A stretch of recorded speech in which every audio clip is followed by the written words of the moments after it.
It was really hard to decide how to talk about assistive technology in just 40 minutes. It's a topic I'm really, really excited about. And after just hearing Dr. Berry, I'm ready to jump out of my skin and jump up and down. So we do live in really exciting times. So for this talk, I decided to focus on practicality. What can you use now with your patients? Technology advancement.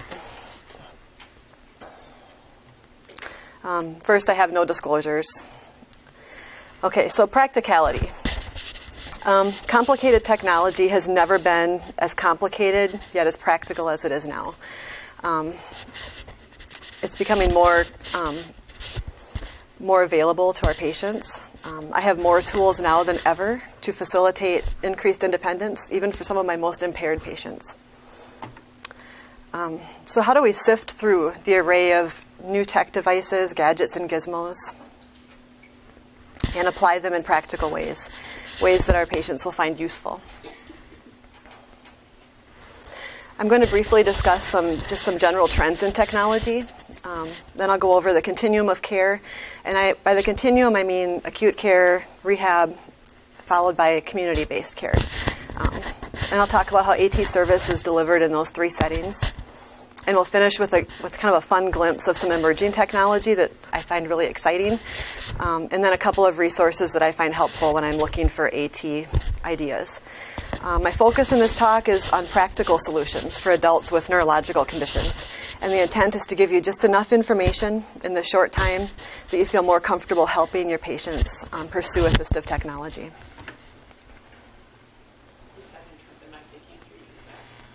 Turn this one. Is this one working now?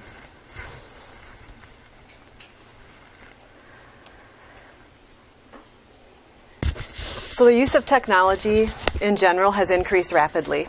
85% of adults use the internet now, compared with 14% in the mid-90s. And that number is rising. For the 15% who are not using the internet now, only 30% claim it's because they just aren't interested, 19% because it's too expensive, or because they don't have a computer. And interestingly, that's better, only 2% claimed that they did not use the internet due to an impairment of some kind limiting them. So out of 100 people, about 3 of them are not using the internet because they have trouble accessing it. Here you can see that men and women are using the internet equally. The lowest percentages belong to those over 65 and to those with no high school diploma. Many of the patients that we treat are over 65, and I wonder how many of them are not accessing the internet due to a physical or cognitive impairment versus lack of interest. Cost is a factor as well, but as prices come down, income level has had less effect on internet adoption. It's still a factor, though. What kind of devices are we and our patients likely using? You can follow the orange and gray lines at the bottom to see that tablet and e-book reader is growing rapidly. It's not shown on this graph, but the most recent study that came out in September shows that it's now up to 25% of us own a portable computer. So portability is key here. And you can see the red line going down. That's desktop computer ownership. That's going down pretty quick. 85 to 88% of us own a cell phone, and now almost 50% are smartphones. That's a lot of people carrying around potentially very powerful assistive technology devices. So in keeping with the theme of practicality, what does your patient already have and use? If they aren't using the devices mentioned, why not? Is it due to a physical or cognitive impairment, financially driven, or simply a preference? It's important to find this out. You obviously wouldn't want to recommend an expensive smartphone and with a data plan for someone who has little interest in using it. On the other hand, we need to be really careful about assumptions about who is using technology. I've worked with people who are well into their 80s and some in their 90s who are avid tech users. And thanks to devices such as the iPad and Kindle and Nook, they're a lot more uncomplicated, so they're easier to access and easier to use.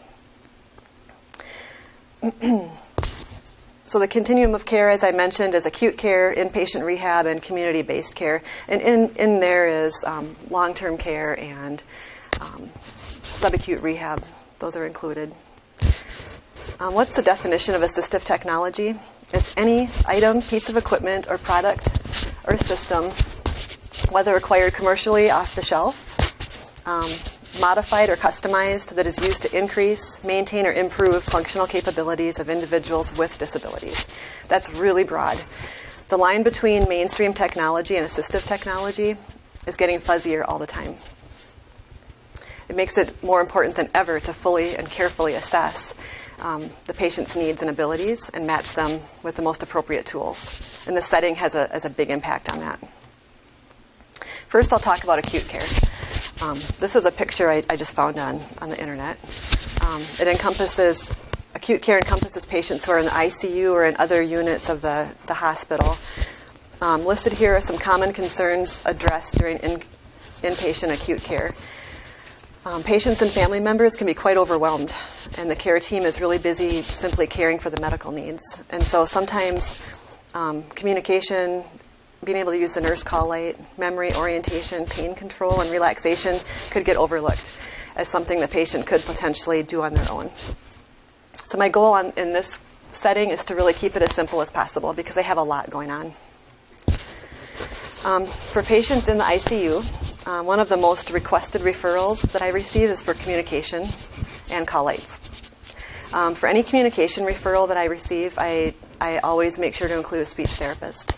Though it may seem simple or practical just to bring an iPad with an app on it or a piece of paper with the alphabet on there, there may be some underlying cognitive deficits. There may be aphasia. There may be visual impairment. So it's really important to really find out how they communicate and then find the best tool. And so I really rely on the expertise of my speech therapy colleagues for that.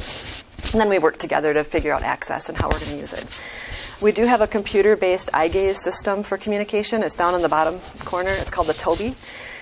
We got that a few years ago for a patient who was on the ICU who was a young man. He had a very rapidly degenerative condition, but yet he remained cognitively alert, and all he could do was move his eyes, and it was just getting worse every day.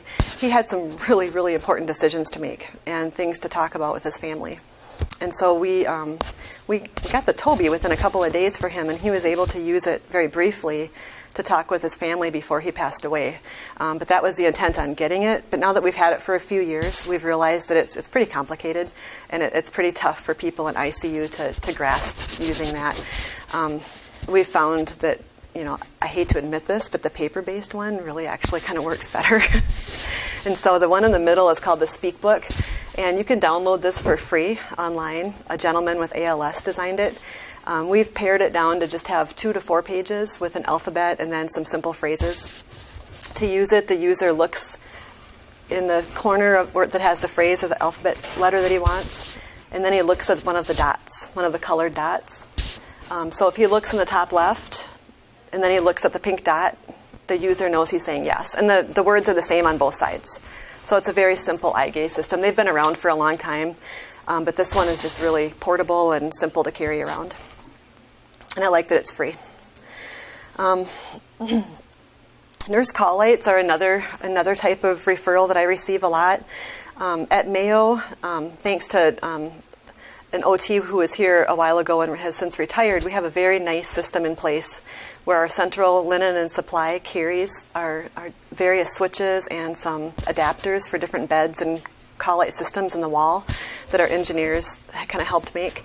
And so the nurse just simply has to call down there and order these for their patient. And if they need something more complicated than what we have, which we have sip and puff and just some really sensitive pressure switches, if they need more than that, then they'll call OT and we can assess them and bring something different to them. They also have, for people who move out of the ICU into just the acute care, the hospital setting, in the top left is the Mini Relax by Tash, and that's a single switch scanning TV remote, and it's so easy to use. It just, you hit the button and it just clips along, volume on, volume down, channel up, channel down, and you just hit the button when it gets to where you want. So it's very easy for patients to figure out. It doesn't glitch out very often. And there's also big button remotes that we can bring up. And those are pretty simple to program with the remote that's in the room. And so we try to, again, just keep it really simple. The picture of the man up there, I don't know that man, but he's using an EMG switch on his forehead, and we have used that as a call aid for some patients who have very, very limited movement. And it works great. The only problem is there's a lot of accidental activation. And so that can cause some problems. And so we have to find that balance between the independence and the sensitivity of the switch, and then having it be too sensitive and not being as helpful anymore. Then we move to inpatient rehab. Oops. Sorry about that. So during the rehab phase, our patients are working really hard to increase their level of independence, and they're learning new ways to manage their daily routines. Occupational therapists use a variety of assistive technology here, from low-tech to high-tech. Speech therapists may introduce augmented communication. Seating and mobility are addressed here as well, but that's another presentation, and we won't go into that today. So we do have a well-stocked assistive technology room. We're lucky that we have a lot of equipment to trial with patients. So we try as many devices or strategies as we can while they're here. They're here for such a short time. We try to expose them to as many ideas or strategies as we can. But while they're on the unit, we like to encourage them to be as independent as possible in their rooms. And so one of the things that we've done is one of the rooms has been remodeled to work with the REACH environmental control unit. So it has infrared sensors in the ceiling, and the shades and the lights. The lights are Lutron, and so we can set different lighting scenes, and the patient can either use voice, touch, or single switch scanning, and control everything in their room, from call light, bed controls, different lighting scenes, window shades, the TV, and even the room temperature. And it's, we found that was one of the simplest environmental control units to use in our setting, because we have nurses and therapists and a lot of people in and out of the room. We've tried other devices that were a lot more complicated, and they become really hard for lots of caregivers to use. They're really designed for use in the home, and not technically for use in an environment where there's a lot of people coming in and out. And so one of the problems we're having with the REACH device is that it's really sensitive for voice control. You don't have to train it. It just picks up your voice. And so that's been an issue when nurses are talking in the room. The shades might go up, and the TV changes channels, and so we're trying to figure out how to make that less sensitive, but still sensitive enough so that it responds to the patient. The ability to communicate by phone with friends or family is important, especially while they're working through rehab. They're there for a while, and so they want to let people know how they're doing. We have a couple of different things that we can do. We have the Ameriphone RC200 in the bottom. It's a switch-activated phone. We can plug any switch into that little white box, and it's single-switch scanning. We can program a variety of numbers in there. It's also voice-activated for answering. And then at the top, if they use a cell phone, we have this device, and the name of it, I'll find it. Easy Blue Switch, and you can get that through Sage Technology. The cost of both of these items are around $250 to $300, so they're still really expensive. And you'd think it'd be easy to find a cell phone system that would be voice activated and inexpensive. It's not, and so for some reason, just adapting that Bluetooth with a switch costs $250, and I'm not sure where that cost comes in, but somebody's making a lot of money. The other thing that we do is we have these mobile computers in the middle, and we have 4 of them, and they're all the same. They all have Tracker Pros, they have Skype, they have webcams, of course. They have on-screen keyboards, Dragon Naturally Speaking, just a variety of tools, whether it's for low vision, cognition, but that lets us bring it into the patient's room and let them start working with it. If they have their own computer, we'll do that with their own computer. We'll bring in devices to work with them on their own computer. But it just gives them an idea. They won't learn how to use all of those things in a short stay, but they're getting exposed to it. And so we're kind of prepping them for the next level.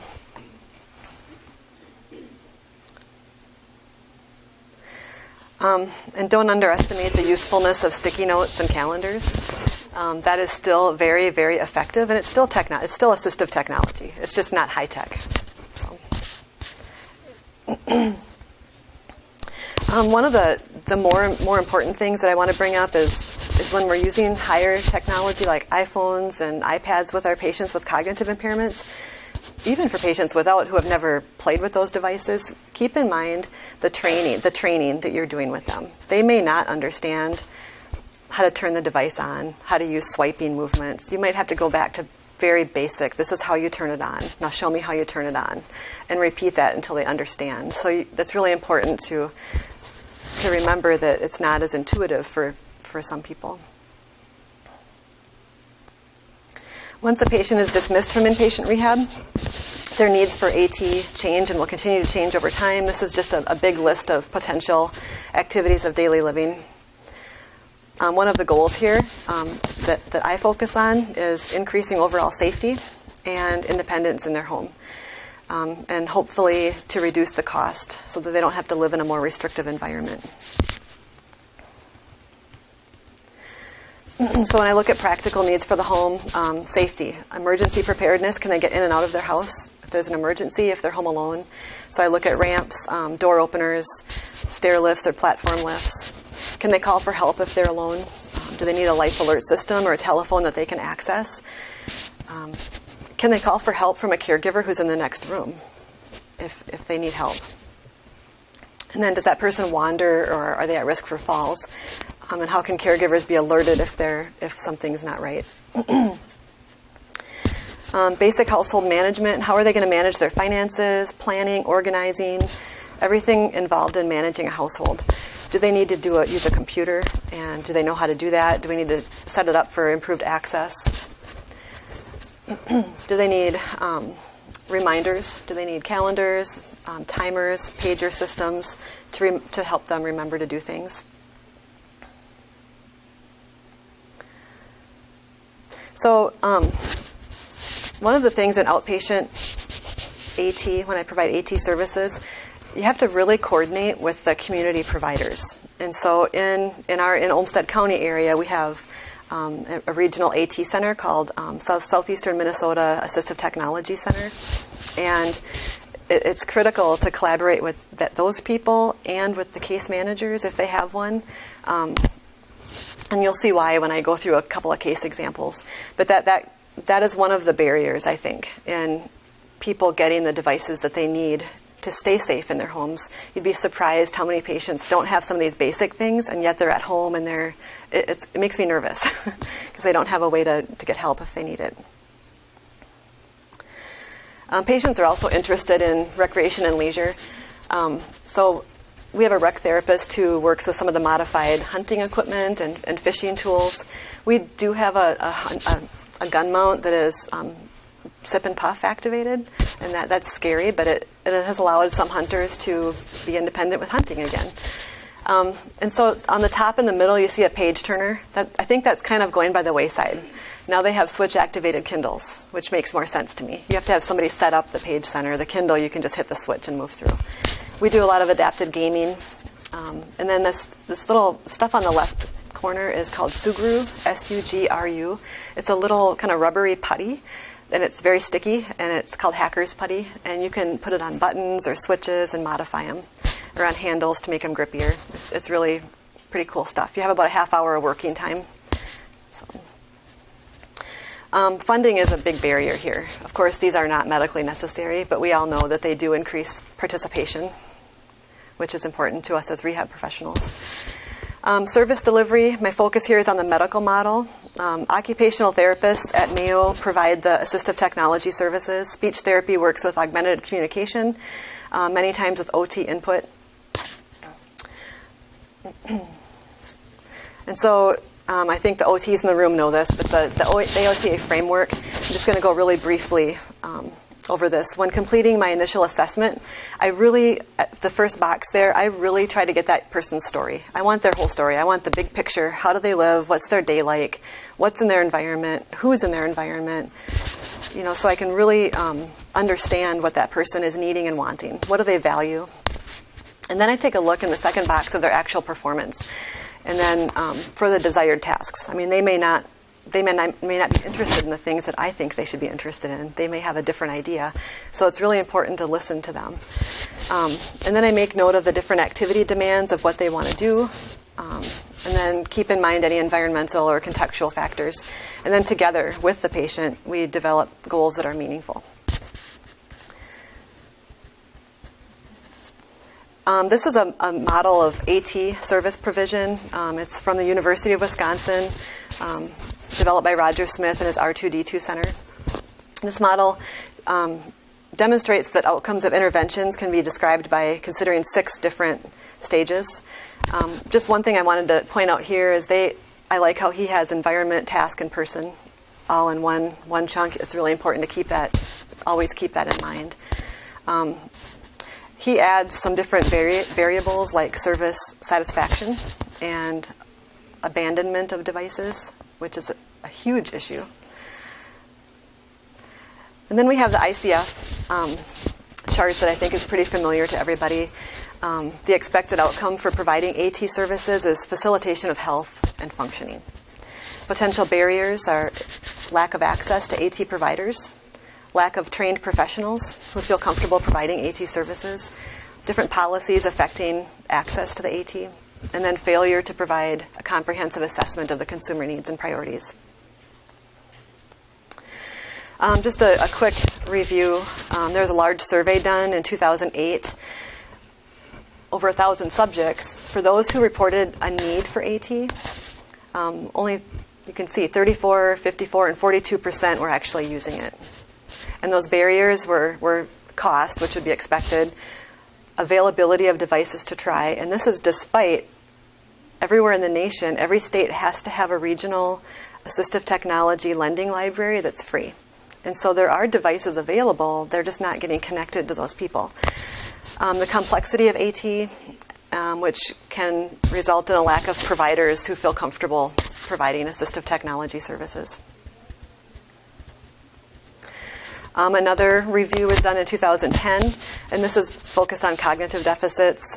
They looked at, I believe it was 18 studies. All of them showed effective use, that the use of those devices was effective. But only 36% of the clinical professionals surveyed, these are OTs, were using assistive technology. And that's, for one, it's low confidence and just lack of training and lack of access to how to use the devices. So there are 75% of potential users expressed an interest in AT and are not using it.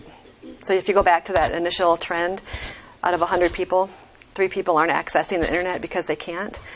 Can we do a better job of helping them do that? So the assessment process, I do believe that occupational therapists are uniquely qualified to address assistive technology needs. You can see how closely aligned the OT framework, the impact AT model, and the ICF are. All 3 models look at the big picture, and they drill down strategically to the most appropriate and most feasible solutions. Okay, so 3 short case examples. This is a patient that we worked with in the outpatient setting. She was being seen by my brain team colleagues, and she came to them in a manual wheelchair, was unable to propel it, was not able to communicate. She's fairly young, and she was an avid shopper, and so she had a lot of interest, and she couldn't really pursue any of them. And so one of the OT said, have you ever tried a power wheelchair? Could we just try it? She has a visual impairment. We're just not sure if she'll be able to do it. So after 3 sessions of trying, she was independent and going all over the place, and it was really fun. And then her son is quite techy, and so she had that support built in, and he provided her with an iPad and an iPod Touch. The iPod Touch she uses for FaceTiming, and so her son lives out of state, and he can contact her anytime, and that he can see her face and communicate with her. She's very aphasic, and so she doesn't speak very clearly. She did try using the iPad as a communication device. Her son really tried, and speech therapy worked with her for a long time. It was just too complicated. The steps it took to get to the things that she wanted to choose, initiating the process was just too much. She just wasn't able to get to that point. But she does use her iPad to watch a lot of movies and for surfing the web and finding things to shop.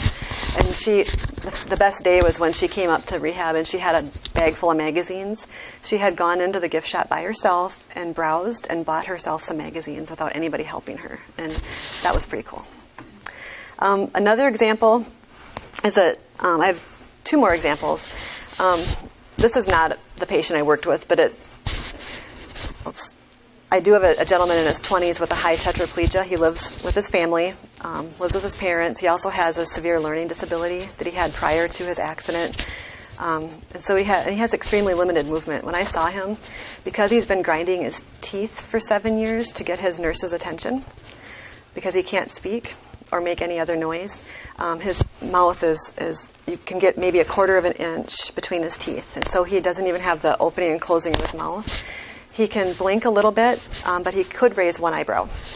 And so we started, and he had, unfortunately, a speech therapist early on had worked with him in a community. He's not from here, and provided him with a really complicated assistive tech, an AAC device, Vanguard. I don't know if anybody is aware of what a Vanguard is, but it's very difficult, layers and layers of pages you have to get through. And they set him up with sip and puff to use it and never taught him how. And so he never used it. And so for 7 years, this man went without any way to communicate except grinding his teeth. So somehow he got to us, and we spent a lot of time just talking about what's been tried, what his priorities are. He would use blinking and kind of a raising his eyebrow to say yes and no and communicate. He makes some facial expressions. So we kind of figured out that his priorities were TV. He spends most of his time in his room and in his bed. So that's another thing we're going to be working on, is getting him out of bed. But he watches a lot of TV, but his aide has to change the channels for him. Or they sometimes will come in and talk to him while he's watching a movie and he can't pause it. So we tried some different switches. And the two that worked the best for him, one was a very sensitive sip and puff, the Wisp. We could kind of just barely get it between his teeth. And then his mom and his sister kind of developed a way to hook it to his glasses so that it always stayed in place. And then the EMG switch on his forehead. He really likes that one. We started out just having him turn his Christmas lights on above his bed on and off, and we weren't sure if he'd be able to do that, the cause and effect, and I guess he was just like giddy. He was so excited about turning his Christmas lights on. So then I gave him a TV remote to try, and this actually isn't the first one we tried. We tried that Tash Mini Relax, that little one, and I wasn't sure how we'd do with the single switch scanning, because you have to plan the movements, you have to remember it's a 2-step process. He did great. He went home and he was changing channels and having a ball. So we decided to try a more complicated Tash that he can run up to 5 devices and more features on each device. So now he has the ability to run his fan using X10 controllers, his light. He can call a nurse with that switch-activated call chime, and he can watch TV and change his channels. The way he got this equipment was through a county waiver program, so we worked really closely with his case manager, and she was great. She asked for information, and she went ahead and took care of purchasing the devices for him. The next example is a gentleman who's older. He was 68, 70, from out of state, a high tetraplegia. Moved from subacute care in with his daughter with very little resources. And so his daughter works during the day and has little kids. He's home alone most of the day. He could not get in and out of his apartment or his house. He couldn't use the phone. He couldn't change the channels on his TV. He just kind of stayed in one room. And so I was kind of worried. I'm still worried about him, because we made some recommendations for all of these things. We wanted him to be safe making phone calls. We wanted him to be able to call for emergency if there was a fire or something in his home. We want him to be able to get in and out of his home safely with a powered door, and be able to call for his daughter at night while she's sleeping. Unfortunately, one thing we could do was on his power wheelchair. Luckily, he had the display that had the infrared built in, and so we programmed that to run his TV and a satellite in both his bedroom and the living room. So he can do that. They did get him, the county did get him the life support, the life alert button, but he still does not have the other pieces of equipment, and we're still working on that, and it's been about 6 months of working on that. So that's really frustrating. It's a barrier that we need to really work on. All right, now, this is my favorite part. Emerging technologies. At first, when you hear me talk about this, it might not really fit into the idea of practical, but I want you to keep in mind that these are emerging technologies that are at our fingertips right now. And my intent in sharing these is really just to expose you to some ideas, to get you thinking about possible uses with your own patients. Sometimes if you don't know what you don't know, If you don't know that there's some of these things out there, you might not even imagine what you could do with your patients. The first is something called Green Goose. These are sensors. Green Goose is a small company that makes friendly wireless sensors and apps. You can buy the kit for about $50. I have the toothbrush kit and the toilet seat kit. And they both come with a free app. So whenever my daughter picks up her toothbrush and starts brushing, there's a monkey on my iPhone that pops up and starts dancing and singing and doing funny things. When she puts the brush down, he lays down and goes to sleep. The toilet genie is more of a joke, but it's kind of fun. Whenever the seat goes up, my app keeps track of it. And if it doesn't go back down, it lets me know. So they are in development of a lot of different sensors. You can see all those potential sensors up there. They're not done yet. And so this is a very new company. They're looking for ideas. They're looking for development, it's open source. They give their code away for free. They're saying, here, have our stuff. Help us make some different apps and sensors. I'm thinking of our patients with cognitive impairments. And how cool would it be if they could walk by something in their kitchen that would tell them you forgot to turn the stove off, or just sensors that remind them and cue them throughout the day. It's right here. I mean, it's not even expensive. So we just need people to give them the ideas. My next favorite new technology is wearable technology, e-textiles. It's growing really rapidly. There's a website. This lady, Lynn Brunig, she has a website on YouTube that has many tutorials on how to sew on conductive fabrics using conductive thread. I've purchased some of the fabric and thread, and it's not expensive, and it's really easy. If you follow her tutorials, and most OTs I know how to sew. We sew things all the time. We're sewing Velcro straps on everything, and it's one of those things that we do. Why can't we sew switches that don't look like switches? Why do switches need to be big and yellow? I hate that. They look adapted. I want switches in my coat, like this right here, built into my coat so that I can run my iPhone without having a big switch. And you would not believe how easy that is to do. There are tutorials online that walk you right through it. They tell you what to buy, how to set everything up, and how to make it. The glasses on the bottom, they haven't really caught on yet. I think those are the Google glasses, maybe. They have a complete computer monitor in them, and you can see your computer screen walking around. That might take off someday. It just hasn't quite yet. The ring this woman is wearing, it's monitoring her heart rate, monitoring her vitals. There are books you can buy now on Amazon that show you how to make you can fashion technology. So for Halloween this year, I was so upset when my daughter wouldn't let me sew a bunch of LEDs into her Swan Queen costume. She's like, no technology, Mom. So, along with the wearable technology, we have somebody really close to us working very hard on this right now. There's a woman at University of Minnesota named Lucy Dunn. She has an entire lab in their design program just for wearable technology. So they're experimenting with some really interesting things. That picture at the top is a body sensing garment.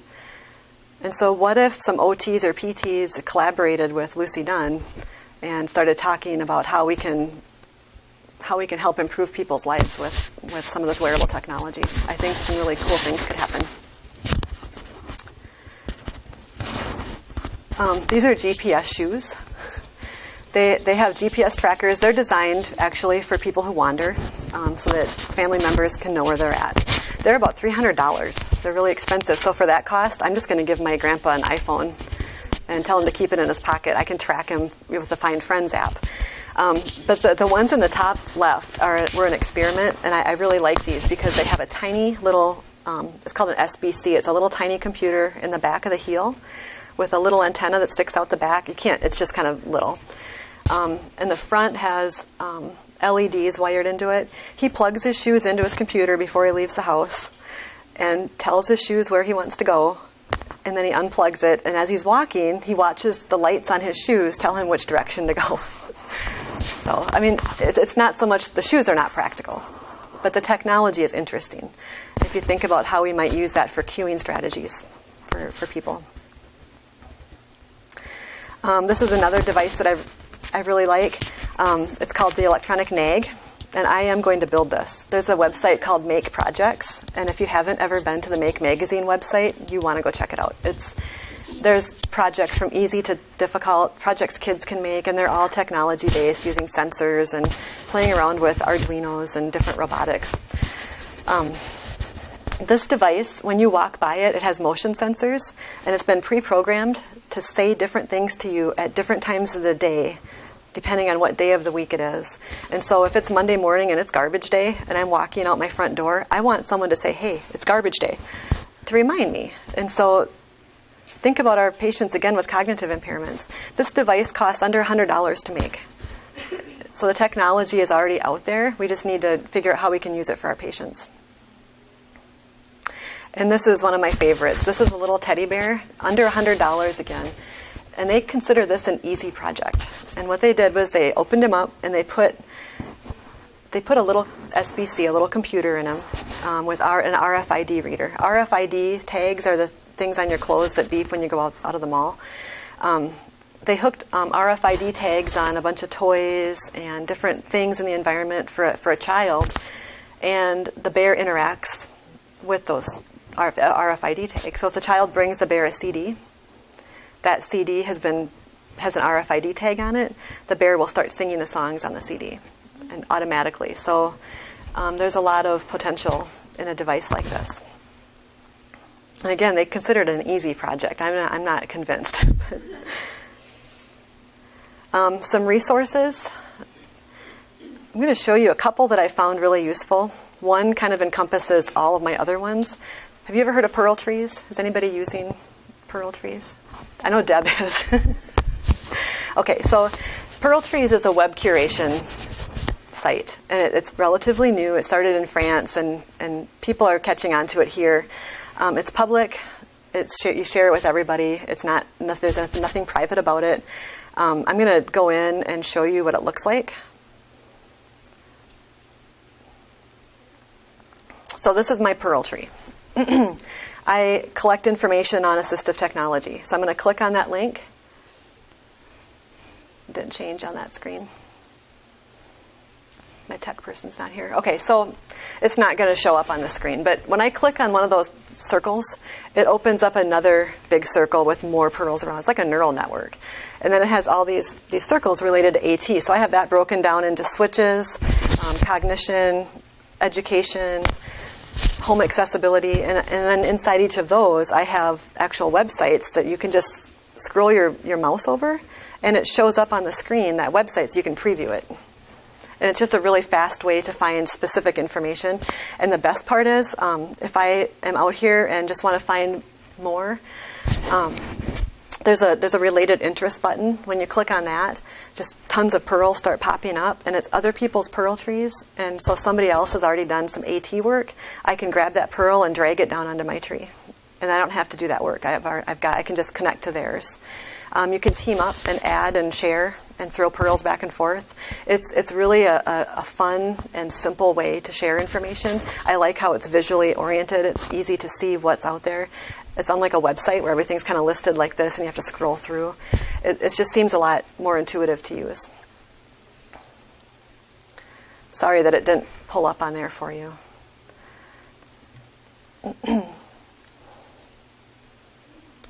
The second resource, and you guys might already know about this, but every state has AT centers. And these are federally funded, state funded. In our state, we have 6 regions. Our region has 2 different centers. Within those centers, there's a person who can provide training and in-home assessment even, and in-home setup of equipment. They have a whole library of devices. If you go on one of their websites, you'll see just lists, pages and pages of devices, and those are all free for people to try for up to 30 days, sometimes 60 days. They even have iPads and really high-tech devices that people can try before they buy them. And so that's a really good resource. If you have patients from out of state, or if you're from out of state, a good place to find your AT professionals is to go to the RESNA, Rehab Engineer Society of North America website, and they have a place where you can look up not only the AT centers in each state, but also therapists who are AT certified. And so you want to look for somebody who has an ATP or Assistive Technology provider certification. Okay, so in summary, we've talked about a few practical tools. It's hard to talk about all of the possibilities in a short time. I've given you, well, the Pearl Trees is a big resource, but it's just one. But you can go in there and find tons of different resources. And then we talked about some emerging technology. So hopefully you'll leave today with some new ideas about how you might use AT in your work areas. So I'm happy to answer some questions if you have them. I don't know how much time we have. I've got a couple minutes? Okay.